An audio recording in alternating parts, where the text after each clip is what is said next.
September the 9th, 2024.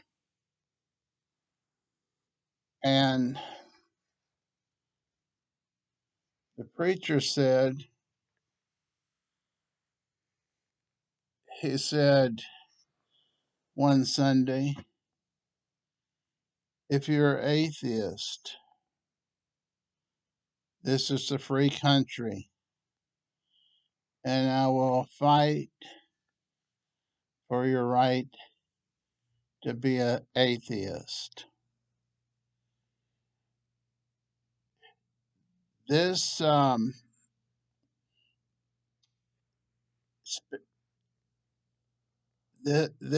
this time of sharing is about something else. I share that because I want you to know that different preachers think different ways. They're not all after money. They're not all after fame. They're not all after making you think the way they think. So we're going to jump into this. Friend by the name of Bob Russell. I don't say I was a close friend, but I went to his church once or twice and went to a funeral that he gave for one of my buddies. He wrote a book that I got from Goodwill for $2 because it was hardback. 7 things I would do again in the ministry, and 7 things I would not do. I want to share just one thing from one chapter. He and a bunch of other Christian ministers that were at a convention. This would be the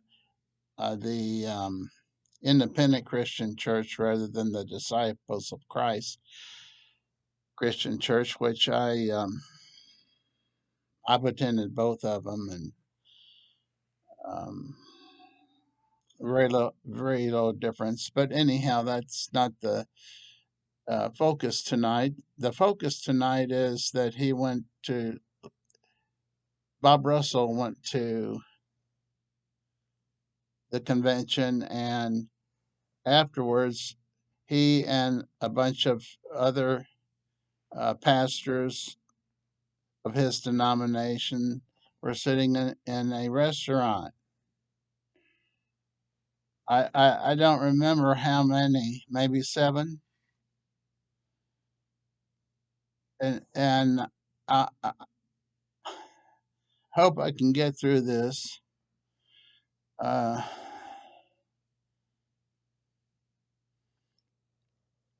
Waitress was wonderful. The waitress was wonderful.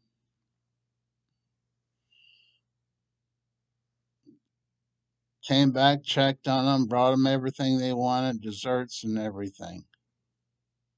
When they got ready to leave, one of the pastors said to the waitress,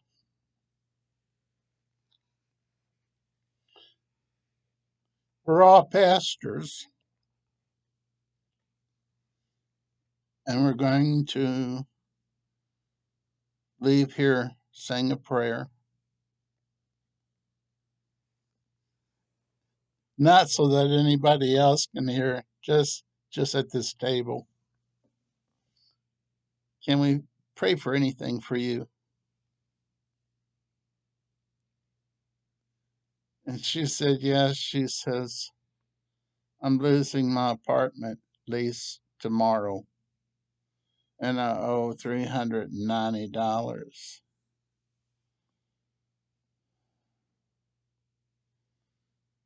So they said, "We'll be praying.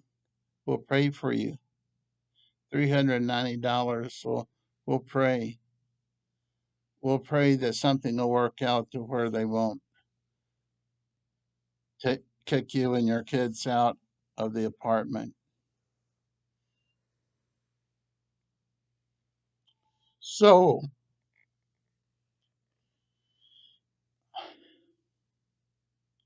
they collected whatever people at that table would give to help her out as a tip. This would be her tip.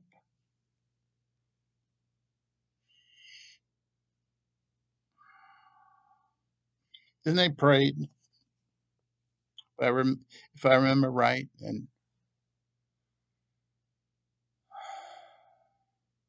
someone said, "Let's try to give a little bit more money.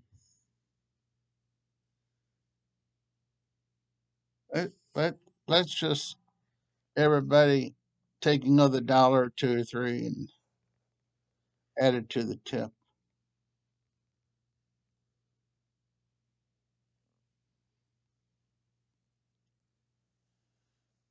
Well, I know this is true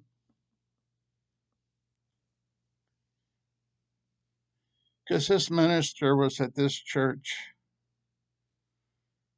all of his life. Well, starting at maybe 25 years old.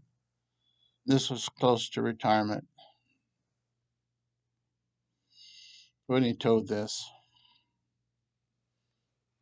And they left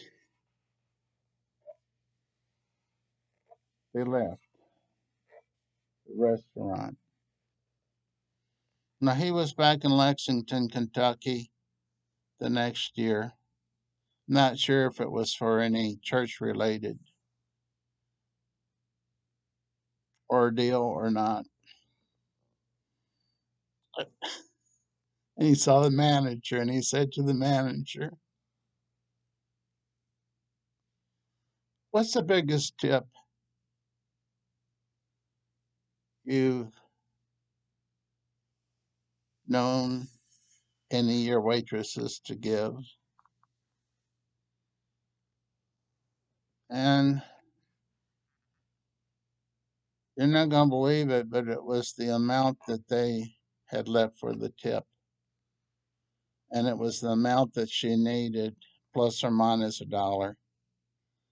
It was the amount that she needed for the next month's rent so she and her children could stay at the apartment the next month.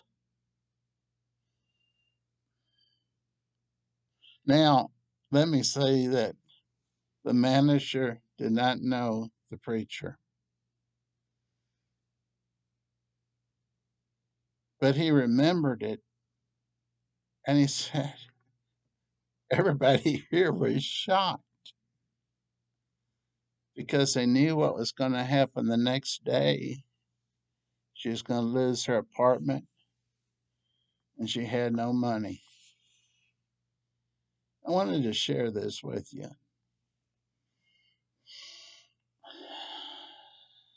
It's uh,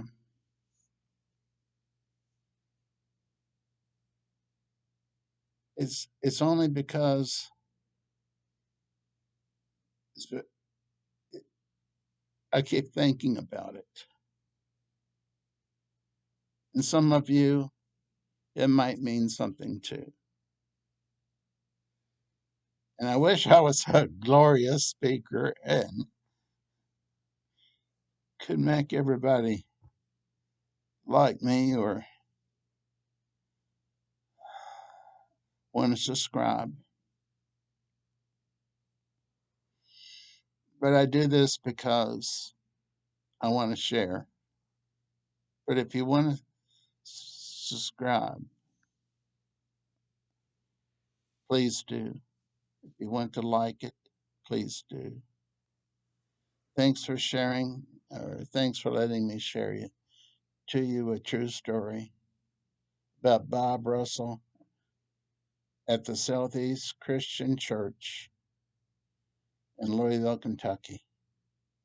God bless you.